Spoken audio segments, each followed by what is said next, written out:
አንበሳ ከም አመሉ ተዳልዩ ጸኒሑ ንዓድጊ ሒዞ ይቐትሎ እሞ ንውኻርያ ሓንጎሉ ልቡ ኹሊቱ ጸላም ከውዱን ኣውፂኺ ሃበኒ በላ። ውኻርያ ድማ እቲ ሓንጎሉ ገዲፋ እቲ ኹሊቱን ጸላም ከውዱን ጌራ ሃበቶ።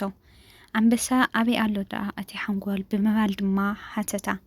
ውኻርያ ጐይታይ ሓንጎል የብልን ሓንጎል እንተዝህልዎ ዶ መጀመርያ እዝኑ ጥራይ ሰላምታ ረሳዕኹ ናይ ህው ላይፍ ቻነል ተኸታተልቲ ዝኾንኩም ከመይ ኣለኹም ለይ ዳሕና ድኹም ኣነ ሰላም እየ እግዚአብሔር ይመስገን ሃምታኒ ሰላም ዘለኹዎ ንስኹም ለረቢ ዘለኹሞ ሰላም ክትኮንለይ ናይ ኩሉ ግዜ ትምኒተ እዩ ናይዚ ቻነል ሓደሽቲ ዝኾንኩም ላይክ እና ሰብስክራይብ ብምግባር ቤተሰብ ኩን ኢኹም ናይዚ ቻነል ቤተሰብ ዘይኮንኩም ደሞ ከምቲ ናይ ኩሉ ግዜ መበረታዕኹም ኣይፈልየኒ ክለኩም ፈቱ ጎራት ኣሕዋተይ እና ሎማዓንቲ ብሓድሽ ትሕዝቶ እየ መፂአኩም እኒኹ እቲ ትሕዝቶ ድማ ብዛዕባ ሕፅር ዝበለት መሃሪትና መሳጢት ዛንታ እቲ ጡሜ አንበሳ ዘርእስታ ሒዘልኩም መፅአ ናብ ኣኸብለኩም እየ ክሳዕ መጨረሻ ሓቢርኩምኒ ፅንሐ ኢኹም።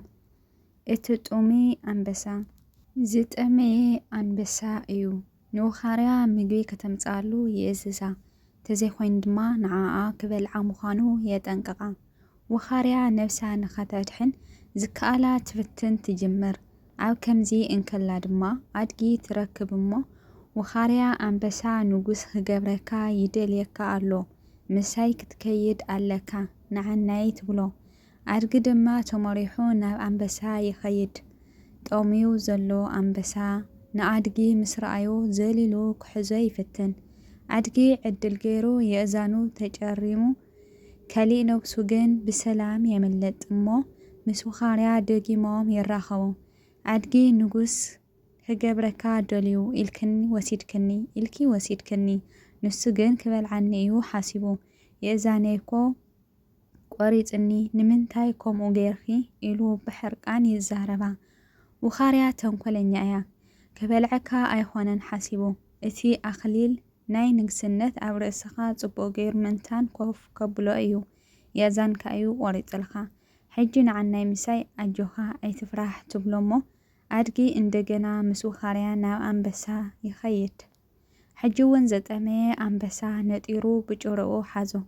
ሕጂ እውን ጭርኡ ሲኢኑ ኣድጊ ጥራይ ኣብ ኣፍ አንበሳ ተሪፉ ካልኣይ ግዜ ዕድል ዝገበረ ኣድጊ ጭርኡ ተቆሪፁ የምለጥ እሞ ምስ ውኻርያ ይራኸቡ። ብሕርቃን ድማ ከምዚ ይብላ ስምዒዶ ኣድጊ ስምዒዶ ንስኺ ተታልልኒ ኣለኽምሽ ሕጂ እውን ኣምሊጠ እምበር ክበልዓኒ እዩ ሓሲቡ ጭራይ ተቆሪፀ ኣለኹ ይብላ።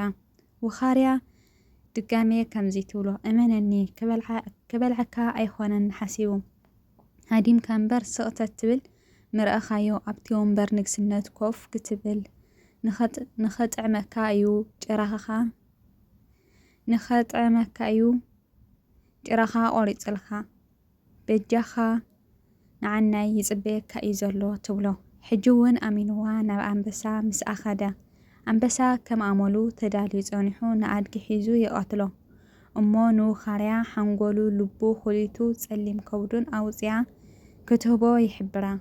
ውኻርያ ነቲ ሓንጎል በሊዓ እቲ ዝተረፈ ከም ዝሃበቶ ጌራ ንአንበሳ ቀረበትሉ።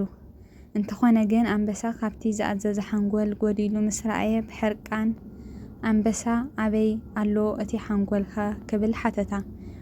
ውኻርያ ድማ ከምዚ ብምባል መለሰትሉ ጐይታይ ሓንጎል የብልን ሓንጎል ተዝህልዎ ዶ መጀመርያ እዝኑ ክትበልዖ ከለኻ ክርዳእ ነይርዎ ዳሕራይ ጭርኡ ተቆሪፁ እንከሎ ናባኻ ተመሊሱ ብምምፃእ ክንዲዚ ጌጋ ምገበረ በለቶ።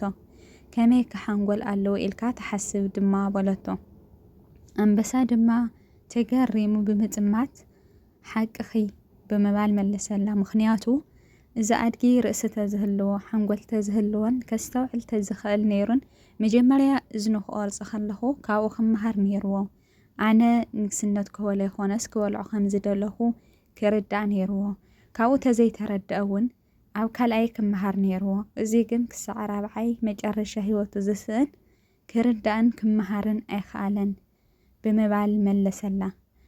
ሞራል ናይዛ ዛንታ ንጉሶም ኣብ ሓደጋ ንኸውፅኡ ወይ ንዕኦም ንኸጥዕሞም ኣብ ሓደጋ ከእትዉካ ዝኽእሉ ሰባት ክጎንፈካ ይኽእል እዩ ዝብልኻ ምእማን ብኦም ተመሪሕኻ ምኻድ ዘይኾነ ነቲ ኩነታት ብልክዕ ተረዲኻ ኣመዛዚንካ ክትሓስበሉ ይግባእ። ምክንያቱ ኩሉ ዝመኽረካ ዝምዕደካን ጽቡቕካ ከም ዝደሊ ዝነግረካን ልሳኑ እምበር ብውሽጡ እንታይ ይሓስብን እንታይ ይብልን ሓደ ፈጣሪ ብቻ እዩ ዝፈልጦ።